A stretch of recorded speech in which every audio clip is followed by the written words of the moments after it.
Hello అందరికీ welcome to హరిత talks. ఈరోజు మనం వినబోయే కథ తండ్రి కొడుకు. ఒకనాడు లక్ష్మీ అమ్మవారు తన భర్త అయిన శ్రీ సత్యనారాయణ స్వామి వారితో అన్నది కదా, ఏవండి, ఇన్ని లక్షల మంది మిమ్మల్ని నిత్యము ఇన్ని కోరికలు కోరుకుంటారు కదా, మీరు పాపం వాళ్ళ కోరికల్ని తీర్చరేం?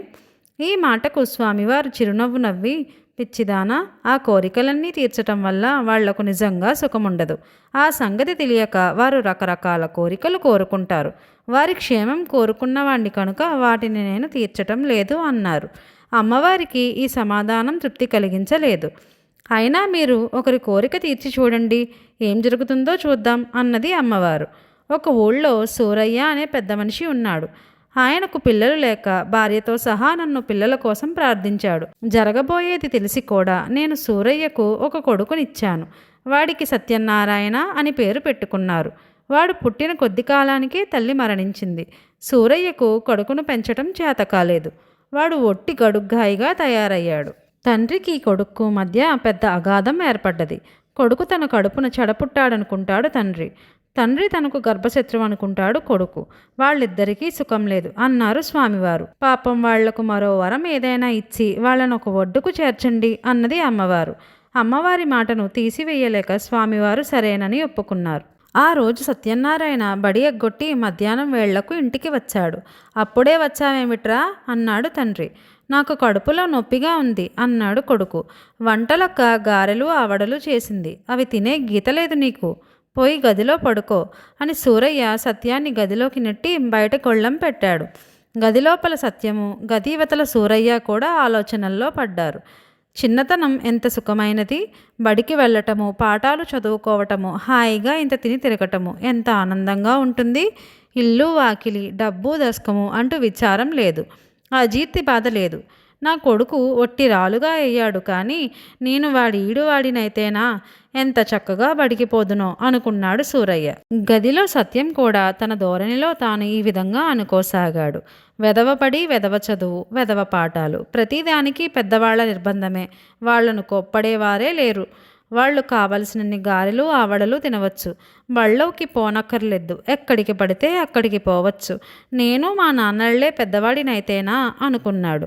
పాపం వాళ్ళిద్దరి కోరిక తీర్చండి అన్నది అమ్మవారు. స్వామివారు అమ్మవారి కోరిక చెల్లించారు. గది బయట ఉన్న సూరయ్యకు సత్యం రూపం, గదిలో ఉన్న సత్యానికి తండ్రి రూపం వచ్చింది. కానీ ఈ మార్పు జరిగినట్లు ఇద్దరికీ తెలియదు. తండ్రి అయిన సూరయ్య వీధిలోకి వెళ్ళాడు. ఇల్లన్నీ చాలా ఎత్తుగా అయినట్లు అనిపించింది.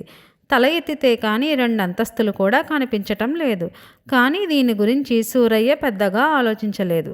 వీధిలో తన పాత స్నేహితుడు గోపాలం కనిపించాడు. ఏంరా గోపాలం అని పలకరించాడు సూరయ్య. గోపాలం చాలా విచిత్రంగా ప్రవర్తించాడు. మామూలుగా సమాధానం చెప్పడానికి బదులు కళ్ళెర్రచేసి, ఓరిపిడుగా అంత పొగరెక్కిందిరా, ఉండు మీ నాన్నతో చెప్పి తోలొలిపిస్తాను అంటూ కర్ర ఎత్తి భయంకరంగా మీదకి వచ్చాడు గోపాలం. సూరయ్యకు భయం వేసి పరిగెత్తాడు. అంత వేగంగా పరిగెత్తినందుకు తనకే ఆశ్చర్యం వేసింది. చిన్నతనంలో ఎప్పుడో పరిగెత్తాడు. ఇటీవల కాలంలో సూరయ్య గబగబా నడిచిన పాపాన కూడా పోలేదు. ఎందుచేతనంటే శరీరం అంతో ఇంతో లావెక్కింది, ఉదరం కూడా తన్నుకొచ్చింది. తనకన్నా సన్నగా ఉండే గోపాలం తనతో పరిగెట్టలేకపోవడం చూసి ఆశ్చర్యపడ్డాడు సూరయ్య.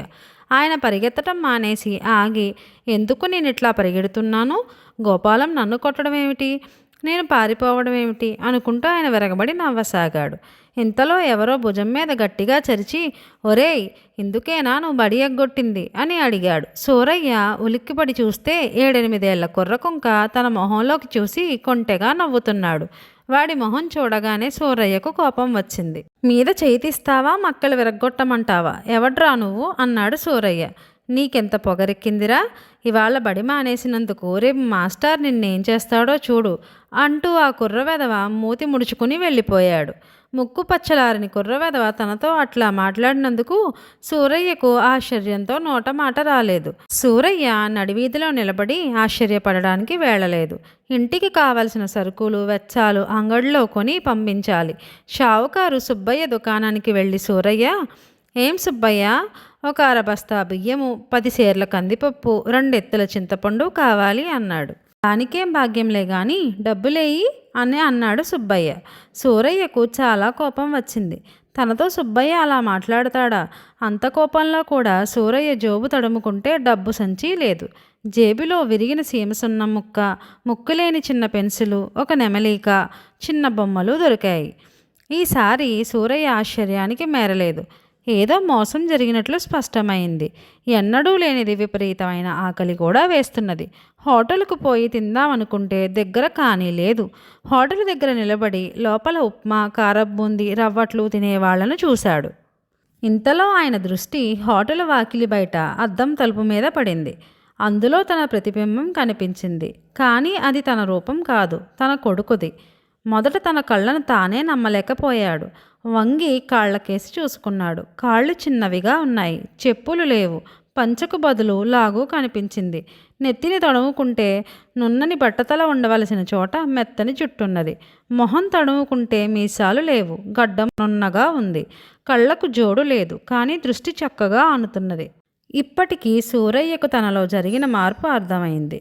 తన కొడుకుగా మారితే తన కొడుకేమైనట్లు? ఈ ప్రశ్న కలగగానే ఆయనకు పట్టరాని భయం వేసింది. సత్యం ఏమయ్యాడో అనేది మనం వచ్చే కథలో తెలుసుకుందాం.